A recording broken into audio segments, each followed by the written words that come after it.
નમસ્કાર, હું છું પ્રેરણા.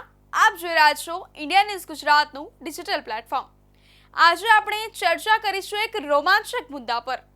વાત કરીએ તો સદીના મહાનાયક અમિતાભ બચ્ચન કોણ બનેગા કરોડપતિની નવી સિઝન સાથે ટેલિવિઝન પર પાછા ફર્યા છે. અમિતાભ બચ્ચનના ક્વિઝ રિયાલિટી શો કોણ બનેગા કરોડપતિ સિઝન 17 ની સાથે પરત આવી ગયો છે.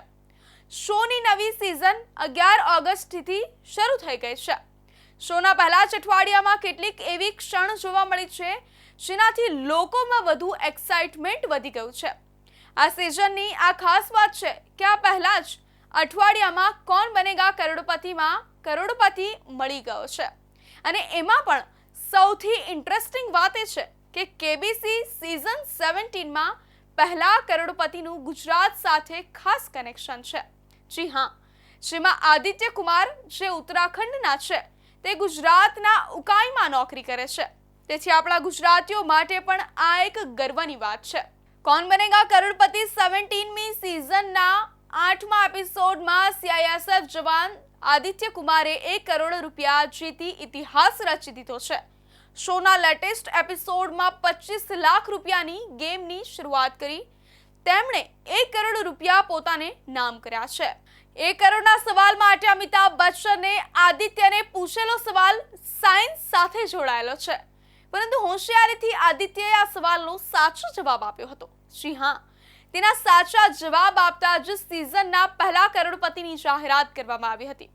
તો 1 કરોડ માટે પૂછેલો સવાલ કયો હતો?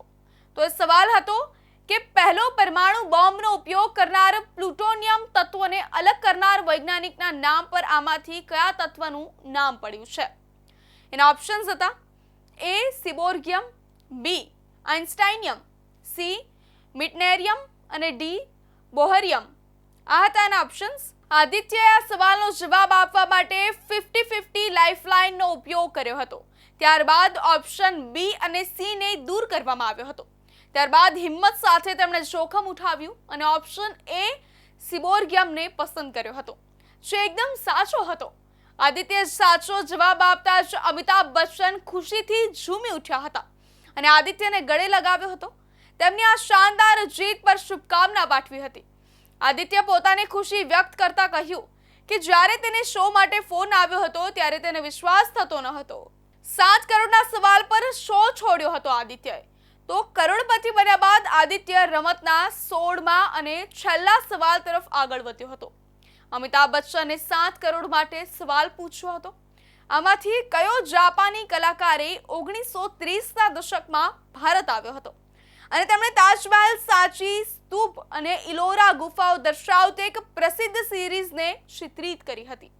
એના ઓપ્શન્સ હતા એ હિરોશી સુગીમોટો, બી હિરોશી સેન્ચુ, સી હિરોશી યોશિદા અને ડી હિરોશી નાકાજીમા. આ તેના ઓપ્શન્સ હતા. ઓપ્શન્સ જોઈ આદિત્ય બ્રહ્મમાં પડી ગયો અને કોઈ જોખમ ઉઠાવવા માંગતો ન હતો. તેમણે 7 કરોડના સવાલ રમવાની ના પાડી અને 1 કરોડની રકમ લઈ રમત પૂર્ણ કરી હતી. તેના સવાલનો સાચો જવાબ ઓપ્શન સી હિરોશી યોશિદા હતો. આ શાનદાર જીત પર અમિતાભ બચ્ચને આદિત્યને એક બ્રેઝા કાર પણ ગિફ્ટ કરી હતી. શોના પ્રોમોમાં આદિત્ય અમિતાભ બચ્ચન સાથે વાત કરતો જોવા મળે છે. તે પોતાના કોલેજના દિવસોને યાદ કરે છે. આદિત્યએ જણાવ્યું કે એક વખત કોલેજમાં મિત્રો સાથે પ્રેન્ક કર્યો હતો. આદિત્ય કહ્યું, કોલેજના દિવસોમાં મેં પોતાના મિત્રોને જણાવ્યું કે હું કેબીસી માટે સિલેક્ટ થઈ ગયો છું અને મેં પૂરા 1 અઠવાડિયા સુધી આ પ્રેન્ક કર્યો હતો. મેં જણાવ્યું કે કેબીસીની ટીમ 1 અઠવાડિયામાં વિડીયો શૂટ કરવા આવશે તો બધા તૈયાર થઈ ગયા હતા. કોઈએ નવી પેન્ટ સીવડાવી તો કોઈએ નવો શર્ટ સીવડાવ્યો હતો. 1 અઠવાડિયા બાદ જ્યારે તેમણે મને પૂછ્યું કે કોઈ કેમ નથી આવ્યું તો મેં જણાવ્યું કે હું મજાક કરતો હતો. આ વખતે જ્યારે કોલ આવ્યો તો કોઈએ વિશ્વાસ કર્યો ન હતો. જ્યારે મેં તેમને મેસેજ બતાવ્યો ત્યારે તેમણે વિશ્વાસ થયો હતો. તે બાદ અમિતાભ બચ્ચને કહ્યું, તમે ઘણા ઉપર પહોંચી ગયા છો. તો આવા જ ઇન્ટરેસ્ટિંગ અને અવનવા મુદ્દાઓ વિશે જાણવા માટે જોતા રહેજો ઇન્ડિયા ન્યૂઝ ગુજરાતનું ડિજિટલ પ્લેટફોર્મ. અને હા, કમેન્ટ કરવાનું ભૂલતા નહીં કે હજુ કયા કયા મુદ્દાઓ વિશે જાણવા માંગો છો. ધન્યવાદ.